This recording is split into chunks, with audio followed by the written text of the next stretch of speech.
नमस्कार। आकाशवाणी जयपुर अजमेर से प्रस्तुत है प्रादेशिक समाचार।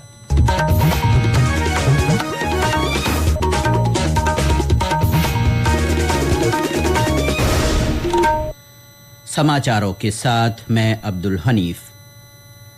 प्रदेश भर में बारिश का दौर बना हुआ है। पूर्वी राजस्थान में कुछ स्थानों पर पिछले 24 घंटों में हल्की से मध्यम बरसात हुई। इसके साथ ही कहीं कहीं भारी बारिश दर्ज की गई। प्रदेश के पश्चिमी हिस्सों में हल्की बरसात हुई। इन इलाकों में एक दो स्थानों पर भारी बरसात रिकॉर्ड की गई। मौसम विभाग से मिली जानकारी के अनुसार सबसे ज्यादा 7 सेंटीमीटर बरसात पाली के बाली में दर्ज हुई।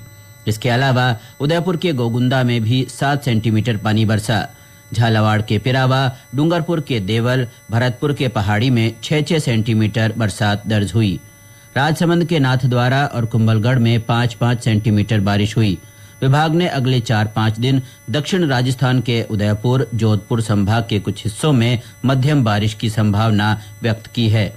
इसके अलावा इन क्षेत्रों में कहीं कहीं भारी बारिश हो सकती है। कोटा, अजमेर, जयपुर, भरतपुर और बीकानेर संभाग के कुछ हिस्सों में गरज के साथ हल्की से मध्यम बारिश होने का पूर्वानुमान है। आज 4 जिलों में बारिश का ऑरेंज अलर्ट है। इनमें अजमेर, जयपुर, नागौर और पाली जिले शामिल हैं। यहाँ 1-2 दौर भारी बरसात के हो सकते हैं। वहीं 16 जिलों में बरसात का येलो अलर्ट जारी किया गया है। राष्ट्र आज पूर्व प्रधानमंत्री भारत रत्न अटल बिहारी वाजपेयी की 7वीं पुण्यतिथि पर उन्हें नमन कर रहा है। नई दिल्ली स्थित उनके समाधि स्थल सदैव अटल पर पुष्पांजलि कार्यक्रम रखा गया। राष्ट्रपति द्रौपदी मुर्मू, प्रधानमंत्री नरेंद्र मोदी और अन्य मंत्रियों ने उन्हें श्रद्धा सुमन अर्पित किए। प्रदेश में भी विभिन्न कार्यक्रमों के माध्यम से पूर्व प्रधानमंत्री को याद किया जा रहा है। पाली के लाखोटिया उद्यान में उनकी प्रतिमा पर पुष्प चढ़ाए गए। साथ ही काव्य पाठ और संगोष्ठी रखी गई। कोटपुतली और पावटा में श्री वाजपेयी की पुण्यतिथि पर विभिन्न कार्यक्रम आयोजित किए जा रहे हैं। श्री वाजपेयी का वर्ष 2018 में 16 अगस्त को निधन हो गया था। वे 3 बार देश के प्रधानमंत्री रहे। वर्ष 2015 में उन्हें भारत के सर्वोच्च नागरिक सम्मान भारत रत्न से अलंकृत किया गया। जन्माष्टमी पर आज प्रदेश भर में श्री कृष्ण मंदिरों में धार्मिक आयोजन हो रहे हैं।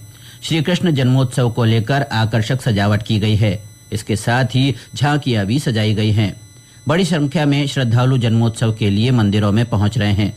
नंद के लाल का अभिषेक कर नई पोशाक धारण कराई जा रही है, तो कहीं कहीं बधाई गान हो रहे हैं।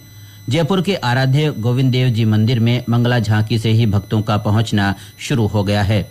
श्रद्धालुओं की सुविधा के लिए मंदिर प्रशासन और पुलिस की ओर से इंतजाम किए गए हैं। नाथद्वारा के श्रीनाथ जी मंदिर में भगवान के विभिन्न रूपों की झांकियों के दर्शन के लिए श्रद्धालुओं की भीड़ उमड़ रही है। रात को श्री कृष्ण के जन्म की खुशी में रिसाला चौक पर 21 तोपों की सलामी दी जाएगी। करौली के मदन मोहन जी, चित्तौड़गढ़ के सांवलिया सेठ और सीकर के खाटूश्याम मंदिर में भी श्री कृष्ण जन्मोत्सव की धूम है। सिरोही में जन्माष्टमी के पर्व पर विभिन्न स्थानों पर महिलाएं तालाब का पूजन कर रही है। इसके अलावा गलियों, मोहल्लों और कॉलोनियों में दही हांडी के आयोजन को लेकर विशेष उत्साह और उल्लास बना हुआ है। राज्यपाल और कुलाधिपति हरिभाऊ बागड़े से आज राजभवन में हरिदेव जोशी पत्रकारिता और जनसंचार विश्वविद्यालय के कुलगुरु प्रोफेसर नंदकिशोर पांडे ने मुलाकात की। कुलगुरु बनने के बाद प्रोफेसर पांडे की राज्यपाल से यह पहली शिष्टाचार भेंट थी। इस दौरान उन्होंने अपनी पुस्तक भारत बोध और भक्ति कविता की प्रति राज्यपाल को भेंट की। जयपुर स्थित भारतीय रिजर्व बैंक में 31,900 रुपए के नकली नोट जमा होने का मामला सामने आया है। पुलिस के अनुसार रिजर्व बैंक में इस वर्ष जनवरी से जून तक की अवधि के दौरान कई जिलों से बैंक से आई करेंसी की चेकिंग में 64 जाली नोट पकड़े गए हैं। इनमें 100 रुपए से लेकर 2,000 रुपए तक के नोट शामिल हैं। बैंक मैनेजर विशाल देसाई की ओर से पुलिस को इसकी रिपोर्ट दी गई थी, जिस पर पुलिस ने 0 नंबर की FIR पर 6 मामले दर्ज कर संबंधित थानों में भेज दिए हैं। प्रधानमंत्री नरेंद्र मोदी का आकाशवाणी से प्रसारित होने वाला मासिक कार्यक्रम मन की बात इस बार 31 अगस्त को होगा। ये इस कार्यक्रम की 125वीं कड़ी होगी। इसके लिए सुझाव टोल फ्री नंबर 1800117800 पर भेज सकते हैं। नरेंद्र मोदी ऐप और माई GOV ओपन फोरम के माध्यम से भी विचार भेजे जा सकते हैं। ये सुझाव 29 अगस्त तक स्वीकार किए जाएंगे।